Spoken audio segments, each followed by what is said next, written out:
여러분 안녕하십니까? 여러분 우리 맨큐의 경제학 챕터 20장 소득의 불평등과 빈곤에 대해서 같이 공부해 보도록 하겠습니다. 자, 우선 거기 앞에 첫 번째 단락에 보시면 소득이 어떻게 분배가 되고 불평등이 얼마나 심한가 이거를 측정한다라는 것은 이건 실증적인 문제라고 얘기할 수 있습니다. 그러니까 어떤 팩트를 다루는 것이죠. 근데 우리가 그런 것을 실증 명제, 실증 경제학 이렇게 얘기하는데 파지티브라는 표현을 쓰는데 정책 결정자들이 이제 직면하는 문제는 뭐냐면 그래서 so what, 어떻게 하란 말이야, 어떻게 해야 될까? 그 문제는 어떤 가치 판단의 문제가 됩니다. 그걸 이제 규범 명제, 규범 경제학 네, 이렇게 얘기를 하는 것이죠. 자, 그래서 규범적인 문제로 되돌아가게 되는 것인데 자, 정부는 경제적인 불평등을 해결하기 위해서 과연 어떻게 해야 되는가? 그 방법을 얘기하는 겁니다. 그래서 알았어. 지금 불평등이 심하니까 완화해야 된다고. 근데 어떻게 해야 되는가? 그에 대한 얘기를 하고 있습니다. 무엇을 할 것인가? 정치 철학적인 측면에서 얘기를 하게 되는 것인데 자, 소득 분배와 관련한 재분배와 관련된 정치 철학 이렇게 세 가지로 볼 수 있습니다. 공리주의, 자유주의, 또 자유지상주의 이렇게 표현했습니다. 자, 우선 공리주의 이거는요. 첫 번째 줄에 보시면 어떻게 보면 가장 뛰어난 사상이다 이렇게 나와 있는데 영국의 철학자 제레미 벤담이 창시자다 이렇게 얘기를 하죠. 이름 들어보셨죠? 자, 벤담과 존 스튜어트 밀 이 두 사람이 대표적인 공리주의자다. 이렇게 얘기를 합니다. 우리가 철학적으로 들어가는 건 아니고 기본적인 사상과 그래서 경제학에 접목을 하려고 하는 것입니다. 자, 공리주의의 목표는요. 개인의 의사결정의 논리를 도덕과 공공선택에 적용하게 되는 겁니다. 그래서 개인이 선택할 때 우리가 이 효용이라는 걸 만들었어. 행복을 측정할 수 있다 상정하고 행복이나 만족의 척도를 나타내는 것인데 효용을 극대화하려는 노력을 하잖아. 이 사회 전체도 마찬가지인 거예요. 그래서 사회 구성원 전체의 총효용을 극대화하는 정책을 선택하려 한다라는 게 바로 공리주의의 기본 철학이다. 이렇게 보시면 되겠습니다. 자, 그래서 공리주의자들의 논리는요. 다음 단락에 가보시면 첫 번째는 여기 효용이라고 했어요. 우리 앞에서 봤었던 만족의 크기 이렇게 보시면 되는데요. 이 만족의 크기는 우리가 소비를 하면 할수록 효용이 체감한다는 걸 전제로 깔고 얘기합니다. 자, 그래서 한계 효용 체감 현상 이걸 전제로 얘기합니다. 그래서 한계 효용 체감의 법칙 네, 요거를 기반으로 깔고 전제로 스토리를 진행하게 되는 것이고 자, 그러니까 돈을 우리가 추가적으로 10,000원을 더 벌었어. 거기서 얻게 되는 만족이 현실에선 증가할 수도 있겠지. 근데 사과라든가 어떤 서비스를 받게 되면 서비스를 점차 많이 받을수록 소비를 많이 할수록 재화에 대해서 거기 한 단위당 얻게 되는 만족의 크기 감소한다. 이게 깔려 있는 것입니다. 자, 그래서 이걸 전제로 하게 되면 자, 어떤 사람이 부자가 있어. 이 사람이 만약에 100억이 있다 할게요. 아니면 이제 전체 소득이 100억이라 해서 99억이 있다라고 할게요. 99억. 자, 이 사람이 빈자라고 합시다. 빈자. 1억이 있다 할게요. 이게 뭐, 한 달, 1년 연봉 이건 아니야. 그냥 예를 드는 거야. 자, 그런데 우리가 이 부자한테서 재분배를 합니다. 이렇게. 1을 줘서 이렇게 재분배를 하게 되면 자, 부자는 슬프긴 하겠죠. 근데 슬픔의 감소가, 효용의 감소가 아니, 돈이 99억 아니면 양이 99마리 있는데 한 마리 이렇게 줬다 해서 슬프긴 하겠지만 감소가 마이너스 10이라 할게. 근데 빈자의 효용의 증가 크기는 어떻게 됩니까? 하면 효용이 만약에 100이라고 할게요. 그럼 사회 전체적으로 이런 재분배를 했잖아? 재분배를 하게 되면 어떻게 됩니까? 재분배를 했을 때 효용의 증가는 더 커진다라는 것을 알 수가 있습니다. 증가가 커져 라는 것을 확인할 수가 있겠죠. 오케이? 이해 가시겠습니까? 네, 그 정도 정리하시죠. 자, 그래서 공평한 분배에 신경 써야 한다는 원리가 거기 나오게 됩니다. 자, 책에서도 거기 피터와 폴라 가지고 예를 들고 있습니다. 피터는 7만 달러를 벌고 폴라는 3만 달러 벌고 있습니다. 전체 10만 달러를 이렇게 분배하고 있는데 피터에게 1달러를 빼앗아서 폴라에게 주면 피터의 효용은 감소하고 폴라의 효용은 증가하게 되는 거 알 수가 있겠습니다. 자, 그러면 우리가 거기 맨 마지막 제출에 나와 있는 것처럼 완전히 똑같이 분배하는 게 바람직하다 그런 결론까지 갈 수도 있어요. 근데 그 경우에는 지금 얘기한 것처럼 전체 소득이 여기 있는 것처럼 100억으로 고정돼 있을 때는 이렇게 재분배했을 때 완전 균등이라는 극단적인 경우까지 갈 수 있어요. 완전하게 균등한 분배가 가장 바람직하다 이렇게 볼 수가 있지만 근데 이제 거기 보시면 재분배를 하는 가운데 소득이 변하거나 이렇게 되면은 완전 균등이 바람직한 게 아닐 수도 있습니다. 더 나가서 484페이지 가보시면 두 번째 단락 볼게요. 빈자한테서 부유한 사람에서 빈자로 이렇게 재분배를 했을 때 거기 보시면 연방의 소득세 제도와 복지 제도를 사용하게 되는데 거기 나와 있는 것처럼 이 사람이 조금 이제 벌게 되는 게 많은 이유가 있겠지만 이제 근로를 적게 해서 그럴 수도 있는데 거기에 나온 것처럼 그냥 이렇게 자꾸 받기만 하면 자칫 일하려고 하는 의지가 떨어질 수 있다라고 얘기하게 되는 것이죠. 그래서 거기 중간에 보시면 자, 적게 일하면서도 어떤 사회 전체 소득은 감소하면서 총 효용은 감소하게 되는데 거기 나와 있는 평등은 올라가지만 근로 의욕을 떨어뜨릴 수가 있다. 의욕이 감소할 수 있다. 라는 그러한 한계, 문제점이 있다. 라고 보시면 되겠습니다. 자, 그래서 거기 보시면 공리주의자의 논리를 잘 설명하는 유명한 비유가 있습니다. 그건 여러분들이 보세요. 뭐냐면 오아시스의 물 그 비유가 있네요. 오아시스의 물 이렇게 있어요.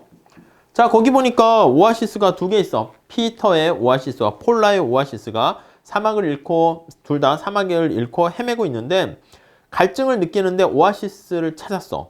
근데 한쪽은 물이 많은 거야. 다른 쪽이 물이 적어. 그래서 물 많은 데서 적은 데로 이렇게 물을 옮기는데 중간에 흘린단 말이죠. 그게 사회적 후생 손실 우리가 보통 그렇게 얘기하는 게 바로 그겁니다. 재분배를 하다 보면 이렇게 근로의욕의 감소로 인해 가지고 낭비가 발생합니다. 이 낭비가 우리가 비효율성이다 라고 보시면 되겠죠. 효율성의 상실 이렇게 정리하시면 되겠습니다. 오케이? 그 정도 체크하시죠. 자, 다음 볼게요. 자, 공리주의와 또 달리 자유주의 시각에서 한번 보시면 자, 리버럴리즘 해서 존 롤즈라는 교수의 생각을 거기 반영하고 있습니다. 롤즈는 정의론에서 뭐라고 그랬냐면 1971년에 발행한 이 책에서는요. 거기 번역을 8판까지는 점진주의적 자유주의, 급진적인 자유주의 했는데 이걸 자유주의로 하고 뒤에 나와 있는 급진적 자유주의를 자유지상주의 이렇게 역자가 번역을 좀 표현을 다르게 한다라는 표현이 나와 있습니다. 자, 롤즈는 거기 마지막 단락 보시면 사회의 각 단체라든가 법이라든가 정책이 정의로워야 한다. 이 롤즈의 정의론 아니겠습니까?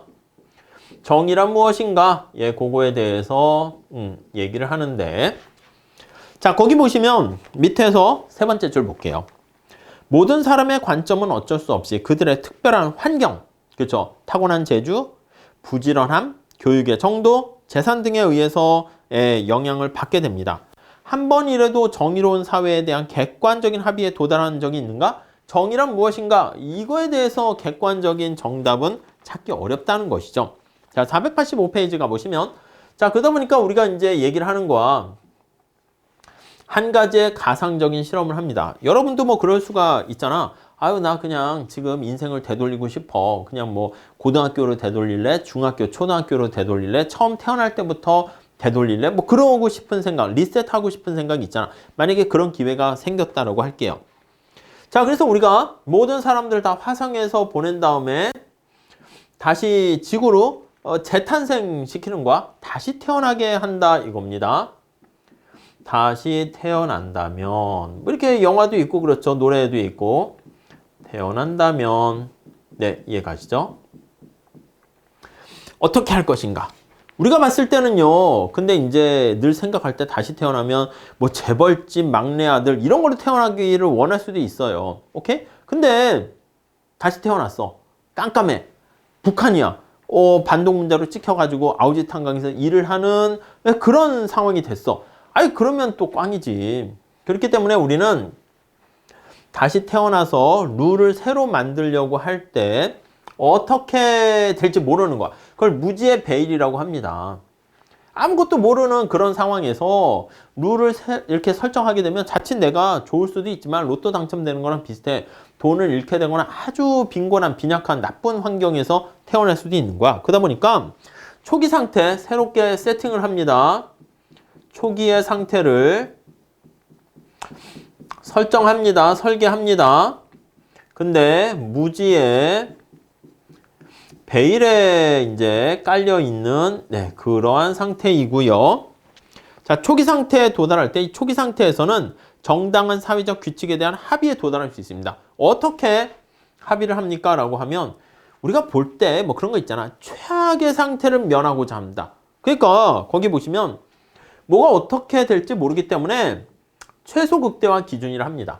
가장 우리가 자칫 잘못해서 빈곤의 나락으로, 여러분도 마찬가지지. 우리도 보통 보면은 갑자기 교통사고 당하거나 해가지고 뭔가 이렇게 사고를 당할 수도 있잖아. 그러면 사회 빈곤층으로 떨어질 수 있는데, 그랬을 때 사회 안전망이 있어야 되겠죠. 그래서 우리가 어떤 거에 관심을 갖게 되냐면 최빈곤, 그리고 최약체, 최약자, 이러한 삶의 수준을 이렇게 끌어올리는 사회 안전망을 구축할, 요걸 기준으로 맞춰야 된다는 것입니다. 그래서 이게 최소 극대화 기준이라는 표현을 사용하게 됩니다. 자, 두 번째 단락에 그렇게 나와 있습니다. 어떤 사람들이 자신이 소득 분배 어디에 위치할지 잘 모르는 거야. 상류층에 있을지, 두 번째 단락의 두 번째 줄에 있죠. 중간층에 속할지 아니면 하위층에 속할지 잘 몰라. 아는 게 없어. 무지해. 제비뽑기랑 비슷해. 이랬을 때는 어느 소득 분배 방법이 제일 좋은가 이렇게 한번 서로 합의를 하는데, 누구나 여기 나와 있는 소득 분배의 최하층에 떨어지지 않을까 걱정해. 약자가 될 우려를 걱정합니다. 잘 되는 거 걱정보다 이 망할까봐 이제 이 걱정이 되는 것이죠. 이해가시죠?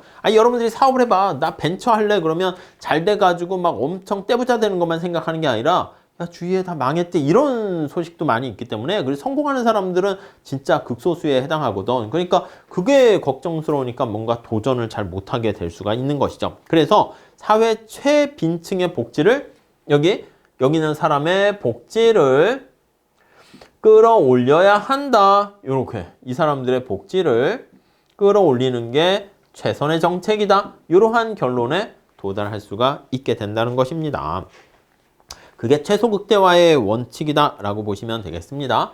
가장 불행한 최빈층의 복지를 극대화하는, 복지를 강조한다 라고 보시면 되겠고, 그렇다고 완전 균등을 얘기하는 건 아닙니다. 그래서 다음 단락의 세 번째 줄에 보시면 최소 극대화 기준이 완전한 평등한 사회를 추구하는 것은 아니고, 정부가 모든 사회 구성원들의 소득을 균등하게 만들겠다고 약속을 하게 되면 사람들이 근로의욕이 저해될 수 있다니까 사회 전체 총소득도 줄어듭니다. 누가 열심히 일을 하겠습니까? 사회주의에서 야, 여러분들 능력만큼 일하시고 필요한 만큼 가져가세요. 일 많이 하세요. 능력 있으니까 많이 하시고 전부 다 하나의 공동의 자산으로 축적했다가 필요한 만큼 가져가세요. 이게 사실 현실에서 적용하기 쉽지 않죠. 그렇기 때문에 거기 나와 있는 것처럼 최소 극대화 기준은 소득의 불평등을 용인할 수도 있습니다. 오히려 복지 자체가 악화될 수 있기 때문에. 그래서 불균등은 동기부여를 해서 가난한 사람들을 도와줄 수 있는 사회적 능력을 증가하게 될 것이고,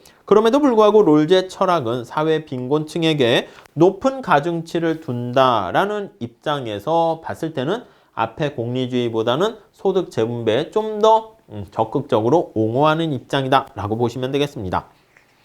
자, 그래서 마지막 단락은 롤즈의 견해에 대해서는 논란의 여지가 좀 많이 있지만, 그가 제안한 가상실험에서 많은 사람들에게 호소력을 안겨줄 수 있고, 그렇기 때문에 거기 나와 있는 무지의 페일, 요것 때문에 사람들이 이렇게 소셜 인슈어런스라고 하는 사회보험에 대해서 재난의 위험에 대해서 국민을 보호하기 위한 정부의 정책에 대해서도 사람들이 어느 정도 끄덕끄덕 필요하다 이렇게 얘기를 하게 된다는 것이죠. 자, 그래서 가능한 한 거기 다음 페이지 가보시면 846페이지 근데 사람들이 번개 맞을 확률과 빈곤에 빠질 확률이 동일하다? 그러면 점차 평균으로 가게 된다는 것이고 평균 효용을 극대화하는 측면에서 봤을 때는 또 공리주의랑 비슷하게 되더라 라는 얘기가 있는데 참고로 보시면 되겠습니다. 자, 그 다음에 불평등에 대한 세 번째 자유지상주의라고 했습니다. 정부는 범죄를 처벌하고 사회 시스템이 잘 운영될 수 있도록 계약의 준수를 강제해야지 야 이거 소득 재분배까지 이렇게 해서는 안 된다. 그러니까 이 사람들이 강조하는 건 뭐냐면 거기 두 번째 줄 보시면 자유지상주의자들은 사회 전체는 소득이 전혀 없다고 본 다음에 그 사회 구성원들만이 소득을 벌어들이는 겁니다. 그렇기 때문에 정부가 어떤 특정한 목표의 소득 재분배를 위해서 그러니까 사회 전체는 뭔가 사회가 뭐 돈을 버는 건 아니잖아. 그 안에 있는 구성원들이 돈을 버는 건데 정부가 이래라 저래라 재분배하는 거 안 된다. 간섭할 수 없다. 대표적인 철학자는 노직이라고 유명한 또 철학자 있습니다. 뭐 벤담, 밀, 그런 분들은 좀 옛날 사람이고 롤즈, 그래도 최근 사람, 노직 다 이렇게 되어 있습니다.